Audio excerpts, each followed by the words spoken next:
রাষ্ট্রবিজ্ঞানের জনক কে? এরিস্টটল। আমি তো জানি উনি জীববিজ্ঞানের জনক।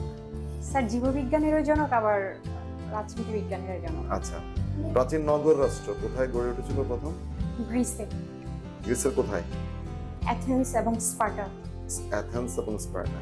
এটাকে অনেক বিশ্ববিদ্যালয়ে সরকারও রাজনীতি বিজ্ঞান পড়ায়। জাহাঙ্গীরনগর বিশ্ববিদ্যালয়।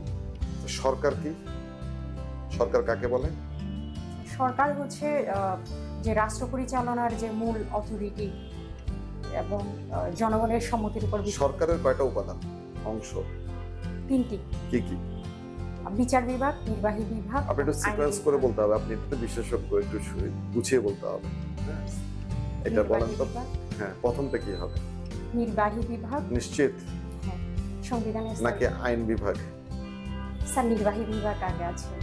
আচ্ছা, আইন বিভাগ, তারপরে কি হবে? বিচার বিভাগ, তারপরে কি নির্বাহী বিভাগ নাকি আইন?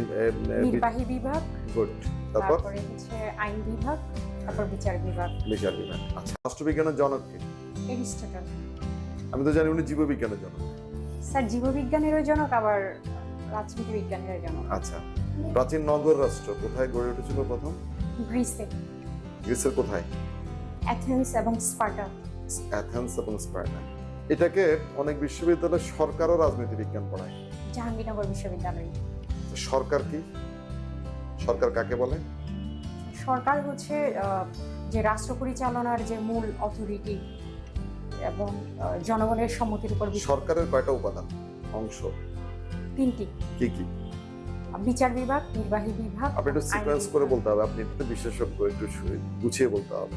হ্যাঁ, এটা বলেন তো। হ্যাঁ, প্রথমটা কি হবে? নির্বাহী বিভাগ। নিশ্চিত? হ্যাঁ, সংবিধানের নাকি আইন বিভাগ? স্যার নির্বাহী বিভাগ আগে আছে। আচ্ছা, আইন বিভাগ, তারপরে কি হবে? বিচার বিভাগ, তারপরে কি নির্বাহী বিভাগ নাকি আইন?